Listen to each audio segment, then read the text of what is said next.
നിന്നെ കൊണ്ട് ഇങ്ങനെ ഒരു കുരുക്കി ചാടിച്ചത് അവളല്ലേ?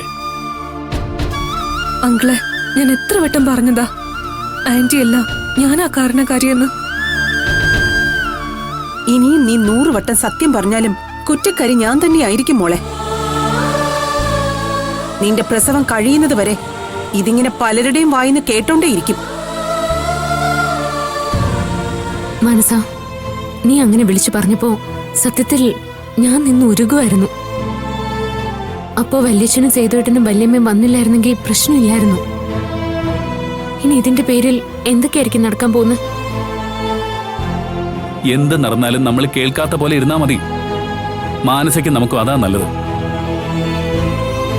അല്ലെങ്കിലും വിജയപത്മനും ജാനകിയും എന്തെങ്കിലും കാരണം കിട്ടാൻ വേണ്ടി കാത്തിരിക്കുകയാണല്ലോ ഒരു പ്രശ്നം ഉണ്ടാക്കുക.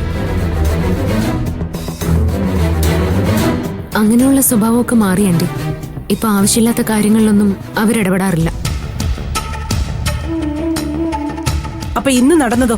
അത് പിന്നെ ഇന്നവരറിഞ്ഞ സത്യമല്ലല്ലോ ഇന്നവരറിഞ്ഞത്. അപ്പൊ പിന്നെ ചോദിക്കാതിരിക്കുവോ? ഏതായാലും ഈ പ്രശ്നം ഇവിടെ കൊണ്ടൊന്നും അവസാനിക്കാൻ പോണില്ല. അതിനുള്ള സാഹചര്യമൊക്കെ ഇന്ന് ഇവിടെ ഉണ്ടായേ. എസ് സാറ് നമ്മളെല്ലാരെയും പൂർണ്ണമായിട്ടും വിശ്വസിച്ചിരിക്കുക. ഇനി ഇതിന്റെ സത്യാവസ്ഥ വല്ലതും പറയേണ്ടി വന്നാ പിന്നെ ഒരു കാര്യത്തിനും ആ സാറിന്റെ അടുത്ത് പോകാൻ പറ്റില്ല.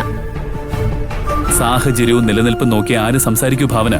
ഇവിടെ സംഭവിച്ചതും അത് തന്നെയാ. നാളെ സത്യം പറയേണ്ടി വന്നാ അപ്പൊ നമുക്ക് സംസാരിക്കാം. ആന്റി, ഇപ്പൊ ഉള്ള മനസ്സമാധാനവും കൂടെ പോയി. നീ വെറുതെ ആവശ്യമില്ലാത്തൊന്നും ചിന്തിക്കാൻ പോണ്ട മോളെ. നിന്റെ മനസ്സ് വേദനിച്ച അത് കുഞ്ഞിനെയാ ബാധിക്കുന്നത്. നിന്റെ അച്ഛന്റെ അമ്മയുടെയും കാര്യം എനിക്ക് വിട്ടേക്ക്, അത് ഞാൻ കൈകാര്യം ചെയ്തോളാം. എന്താ ഇനിയും അവർക്ക് കാശ് കൊടുക്കാനാണോ നീ പോകുന്നത്? അതെന്താ വേണ്ടതെന്ന് ഞാനൊന്ന് നോക്കട്ടെ. അമ്മ ഇനി അയാൾക്ക്